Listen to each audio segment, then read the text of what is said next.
What's going on, people? Mike C-Town here for an episode of Records and Ramblings. I don't really have any rambling today, so we're just going to get right into the music, you know, kind of trying to make this quarantine thing as easy for me and for you. Let's just talk about some fucking music. First record I'm going to show you today, this is the Bukkake Boys. This is their self-titled album. The Bukkake Boys are a punk hardcore band from Atlanta, Georgia, right here in the dirty South, bruh. Yeah, this is another one of those kind of incestuous bands because members of this band are also in Hyena. They're also in Carbonus, GG King, Uniform. The punk Uniform that's from here, not the industrial Uniform, but members are also in Mercenary, Predator. It's great and noisy. It definitely pulls from like the Japanese punk and hardcore scene, which is interesting because Atlanta has had that vibe since the mid-90s when I first started like going to shows, and it's interesting that sound has kind of stuck with the Atlanta scene. But yeah, this is a really good record. Records on Black won't bother showing you that. And this is on Sorry State Records, which is a label that puts out a lot of really good, nasty punk and hardcore. So if you're in that kind of mood, definitely check them out. Next record I'm going to show you, this is Definitive Jux Presents Volume 4. Anyone that knows me and knows my opinion on hip-hop knows that Def Jux is my favorite hip-hop label. And I was really excited when this came out back in 09, I believe. 09? Yeah, 09. And yeah, man, I'm a huge Def Jux freak. And I looked at the track list and I was like, oh, this is about to be fucking great. But yeah, this was the fourth and final Def Jux Presents record. And it opens up with one of the best songs that those guys have ever done. And that's Reports of a Possible Kidnapping, which is A$AP Rock, LP, and Cage rapping, LP and A$AP Rock on production, and that song is so fucking great. Kamuteo, rest in peace. It has one of his songs from King of Hearts. But probably the best song on here is Despot, Look Alive. I mean, Despot is like the indie rap's version of Jay Electronica, who just fucking won't release a goddamn album. But hopefully when he does finally drop an album, it's better than the Jay Elec one. Yeah, Despot is such a great fucking rapper, and it's so annoying that he's not dropped a full project yet. But yeah, Look Alive, man. About 10 back now, Who Wanna Dance? I got 2 left feet, and they both in your ass. Good shit. Hail Mary Mallon's D Up is one of the best songs I think Hail Mary Mallon has ever done. And the final song on here, LP's How to Serve Man, dude, it's one of the best breakup songs that hip-hop has ever given us. And it's crazy that a lot of people don't talk about that song. That song is really underrated. He says, we aren't a couple, we're isolationists who try to use the buddy system. Like, that's such a fucking good line. But yeah, this is a great record, and if you've not heard this, I highly suggest checking it out. I don't know what the limitation is on vinyl, but I know I was looking for it for a really long time, and then I finally found a decently priced copy. It's beat up, you know, it's not in the best of condition, but the records are fine. Records are on black, by the way, so I won't bother showing you that. But yeah, love this shit. I go from Major Look to the fuck you looking at in 2 seconds flat to who's testing that. Yeah, Despot's that dude. Next record I'm going to show you, this is the self-titled Embrace album.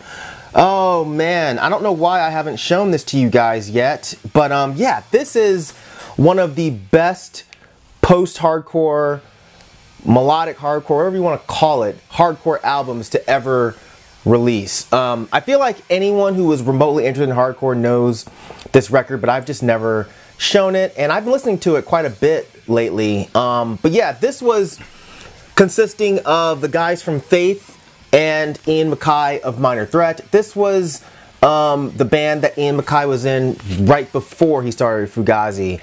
And this was a big part of the whole Revolution Summer movement.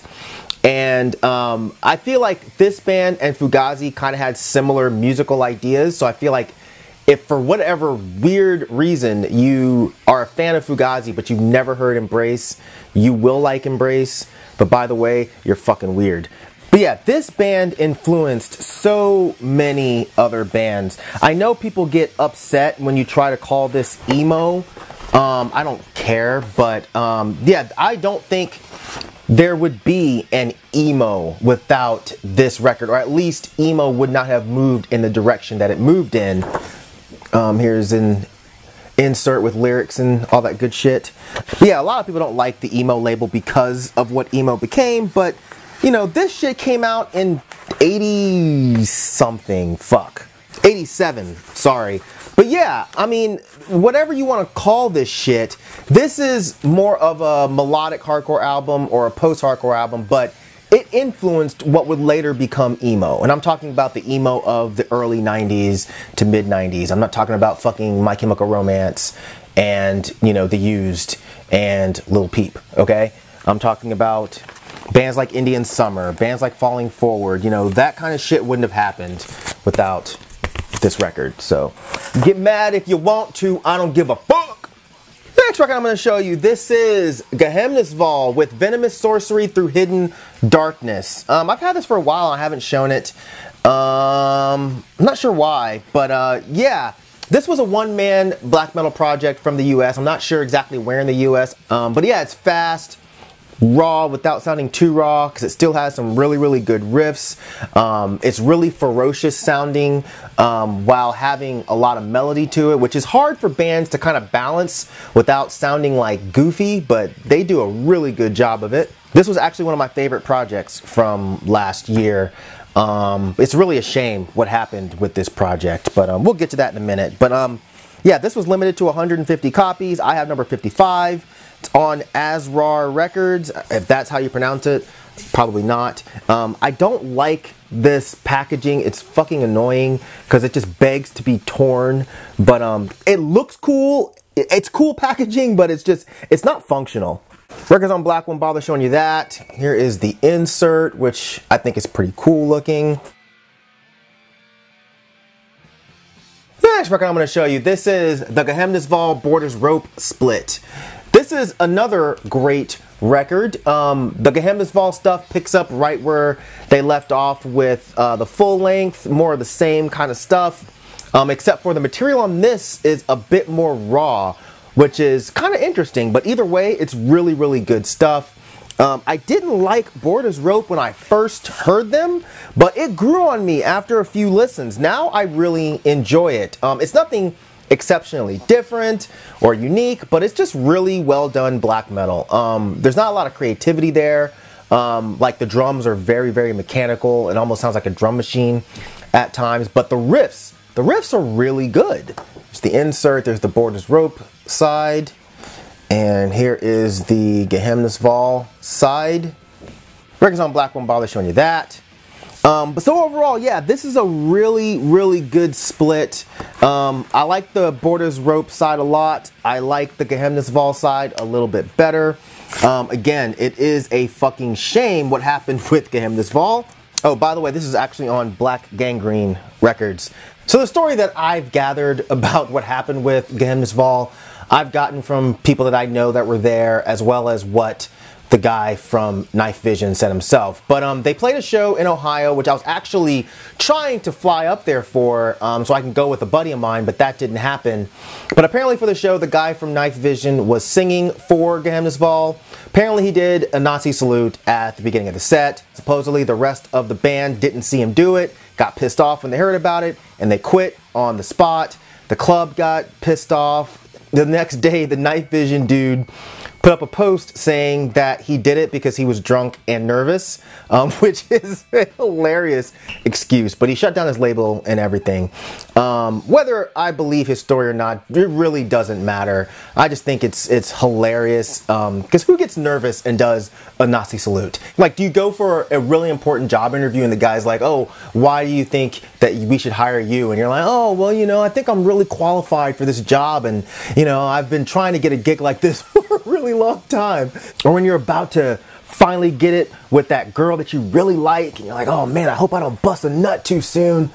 Like, come on, man. But this goofy Nazi salute, that's still y'all's barometer for fucking evil and scary. It's, come on, do better. But as I said earlier though, this is a one-man black metal project, and I don't know if the one man was the guy from Night Vision. And if it's a different guy, then it's a shame that the band name was ruined over this stupid shit. But hopefully he starts something else and maybe just doesn't get people that get nervous and drunk and do Nazi salutes at their shows to sing for him. And the last record I'm going to show you in this edition of Records and Ramblings, this is Nurse with Wound, and I can never remember this title, but Gyllenskold, you know what, I'm not even going to try it. I'm not even going to try it. It's right there, but I'll also put the text right there.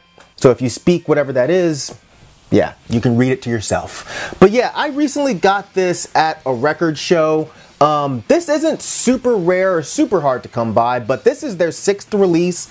Came out back in 1983, which is crazy, but it's more sound collage-y kind of stuff. Oh, if you've never heard of Nurse with Wound, for whatever reason, yeah, they're like a sound collage-y experimental group consisting of Steven Stapleton and whoever he feels like bringing into his area for the recording of an album. But I love this stuff. It's super bizarre, super weird.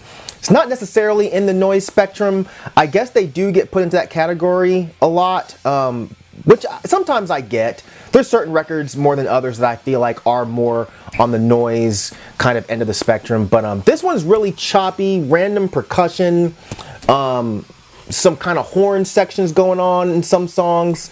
It does kind of remind me of like this weird free jazz kind of thing. It's really fucking cool. Like, I feel like maybe people who are into experimental jazz might actually get into this. The record's on Black Won't Bother Showing That, and there was no insert. I think there actually is an insert though, so I'm kind of bummed that it didn't have one. But yeah, I guess that's it for this stack of records. Hopefully you guys enjoyed this one. Oh, and rest in peace to John Prine. Terrible, terrible, terrible thing that he died from complications apparently connecting to coronavirus. So this is some real shit, guys, and it sucks. But anyways, thank you for living, thank you for loving, thank you for being you, and I'll see you guys next time. All right, peace out. What?